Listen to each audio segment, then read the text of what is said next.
Okay, at first, I would like to share one of the Wasan poems written by our founder, Shinran Shogin, and this is on page 353 of collected works of Shinran. Please join me in gassho. Please put your palms together.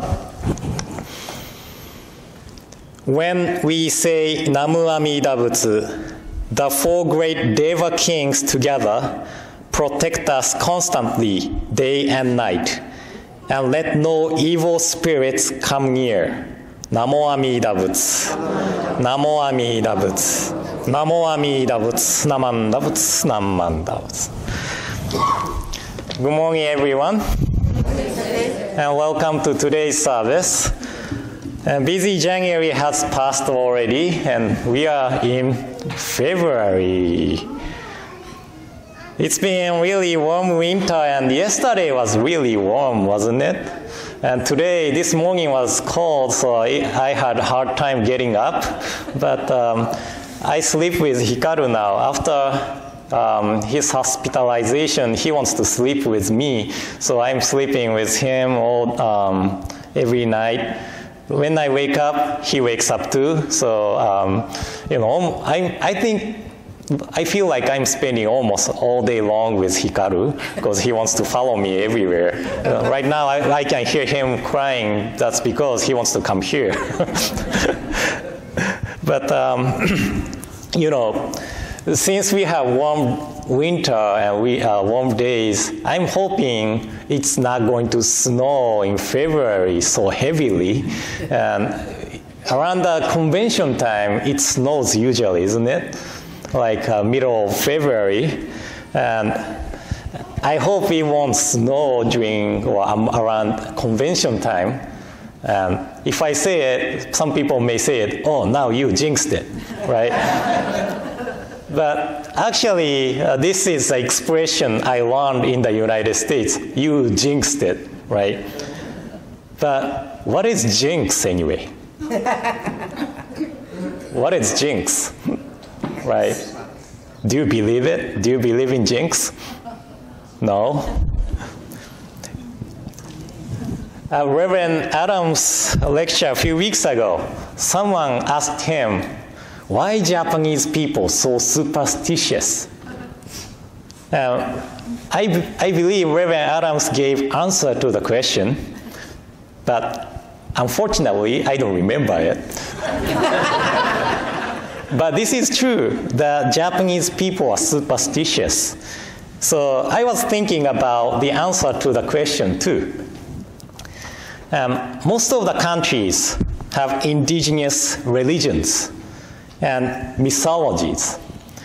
In case of Japan, that was nature worship, and it became the basis of Shintoism, Shinto.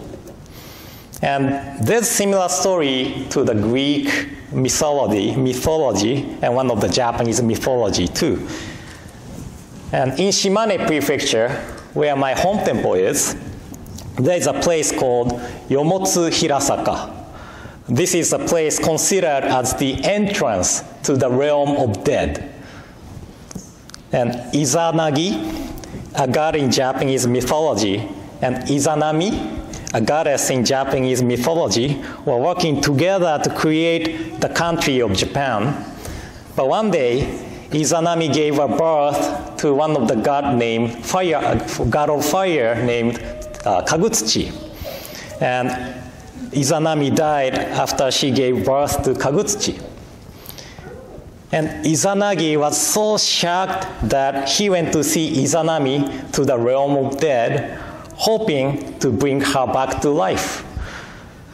And once Izanagi arrived to the realm of dead, Izanami asked Izanagi not to see her until both of them are back to the human realm. But Izanagi couldn't keep the promise and looked back and saw Izanami. And Izanami's body was rotten, and Izanagi was terrified by the appearance of Izanami. So he ran to the entrance of the realm of dead, and he put gigantic rocks to seal off the entrance. And this rock still exists in Shimane Prefecture. So when you have a chance to visit Shimane Prefecture next time, You can go see the gigantic rock. But it said, from the other side of the rock, Izanami cursed and said, I will kill 1,000 people every day for you doing this. So Izanagi replied and said, I will make 1,500 children every day then. That's a mythology, okay? And after this episode, Izanagi went to purify his body. And when he washed his face, famous gods Amaterasu, born from his left eye, Tsukuyomi was born from right eye, and Susanoo was born from his nose. So these three gods are one of the most famous gods in Shinto. But, you know, I'm not here to talk about Shintoism or mythology of Japan, but I wanted to share this story because there is a fear of curse in Japanese culture since olden days. And one of the reasons Buddhism was accepted in Japan 6th century was to keep the country safe and protect from evil spirits by the power of ritual and teaching. And some of the temples, such as Enryakuji Temple in Mount Hiei, locates in so-called the direction of the Demon's Gate to protect Kyoto from bad lucks and evil spirits. And according to one of the books called Shoku Nihongi, the beginning of Ohigan, other shore service, was to turn away the evil spirits and the curse of the Prince Sawara, who were killed by false charge in 8th century. And after the death of Prince Sawara, there was an epidemic and devastating flood. And many of the emperor's family died because of the illness. So it was believed that it was grudge and curse of the Prince Sawara. So emperor of the time, Emperor Kanmu, ordered Buddhist monks to chant Diamond Wisdom Sutra to settle down the spirit of Prince Sawara for 7 days around equinox. So this is one of the origins of Ohigan service in Japan. So to avoid curses, Japanese people would have done anything. Just like hanging the head of sardine on holly tree branches around February to turn evil spirits away from the house. This is one of the reasons, Japanese people are so superstitious. And not only to avoid curse, but also to bring good luck and protection, Japanese people would do interesting things too. Like eating roll of sushi, maybe like this long, this thick, facing the fortunate direction of the year, and eating the roll of sushi quietly, not talking or not saying anything, just facing the direction, and eat whole sushi rolls to bring good luck around this time of the year, February. And throwing soybeans to ogres, O-G-R-E, that's one word I cannot pronounce well, ogres. Oni, that's Japanese word, so that's easier for me to say, but O-G-R-E, okay, ogre. So, and ogre. Yes. It's usually acted by male in the family or community. So people throw beans by saying, Oni wa soto, fuku wa uchi. That means ogres go away, good fortune come in. So, and Japanese people likes to play around the word.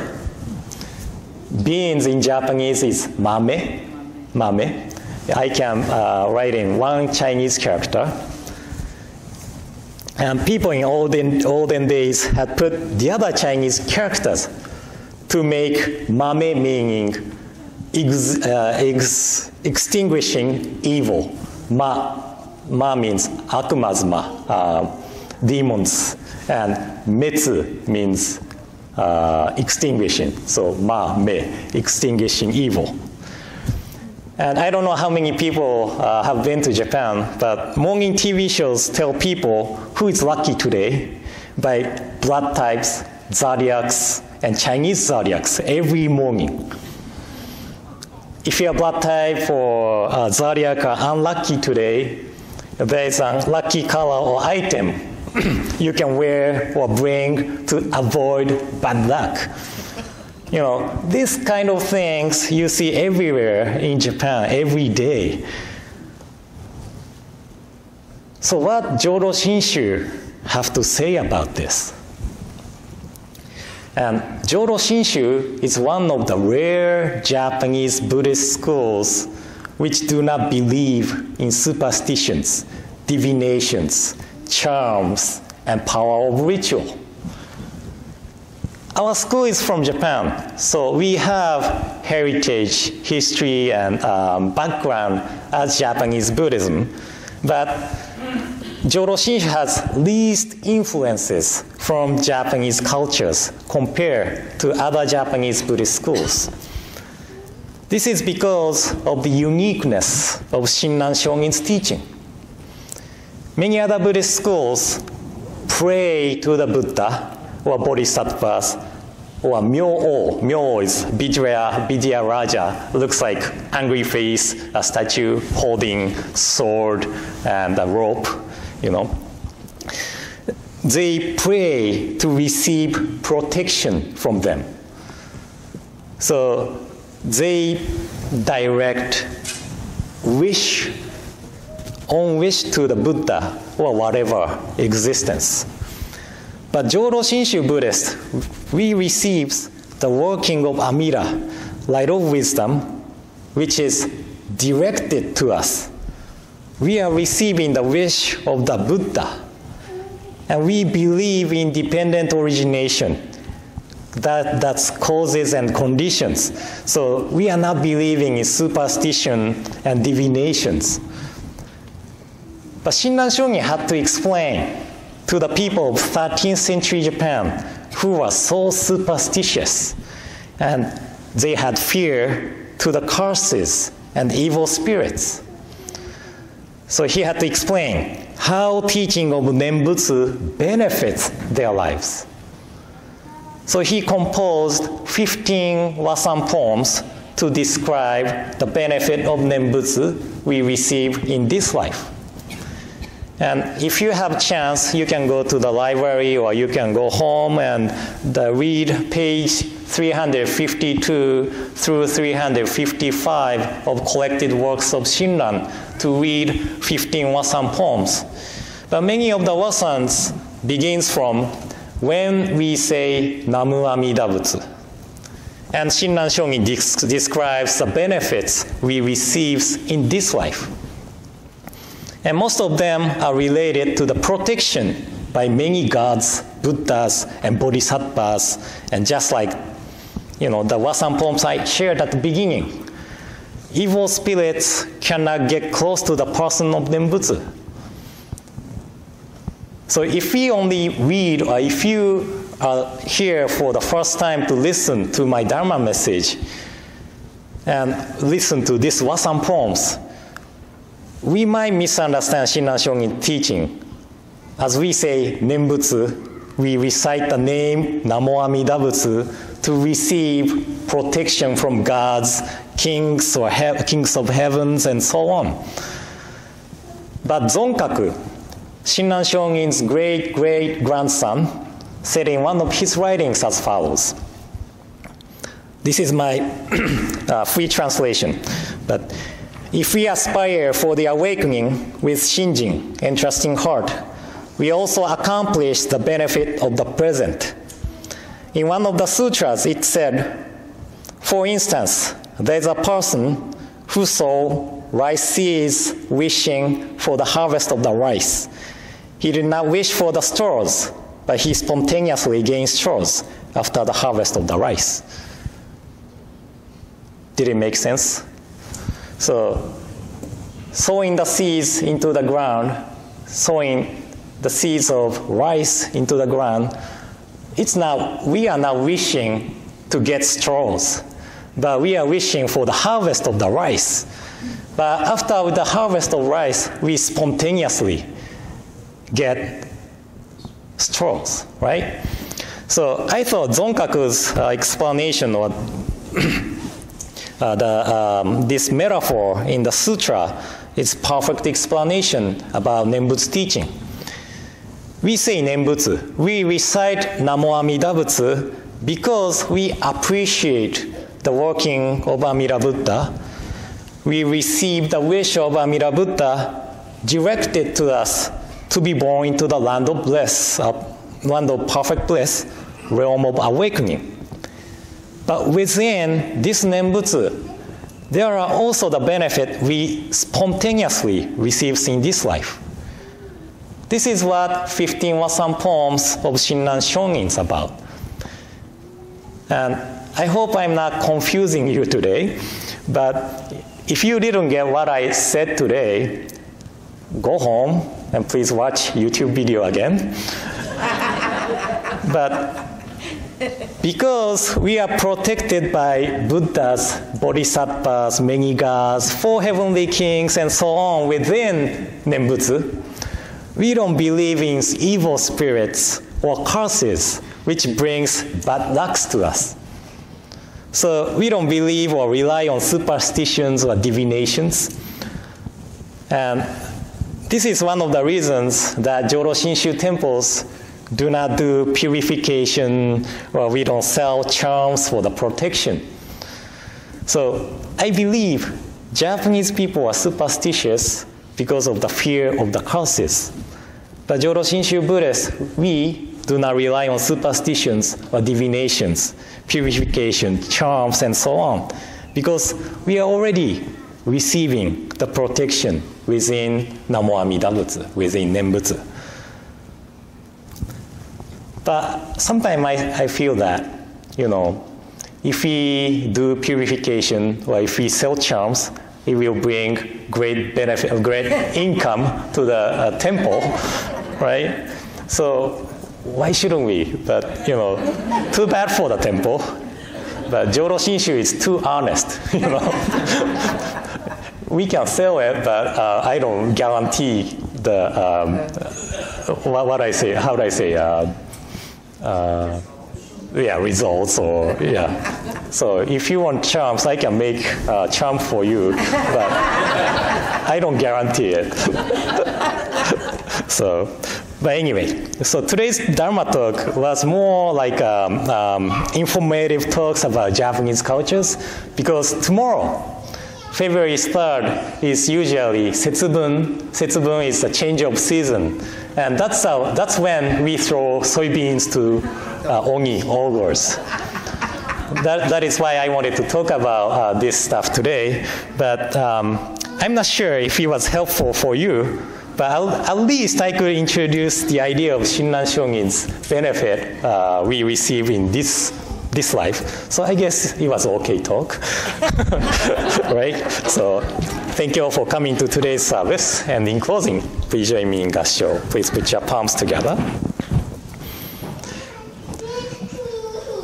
When we say Namo Amida Butsu, the 4 great Deva kings together protect us constantly, day and night, and let no evil spirits come near. Namo Amida Butsu, Namo Amida Butsu, Namo Amida Butsu, Namanda Butsu, Namanda, Namanda.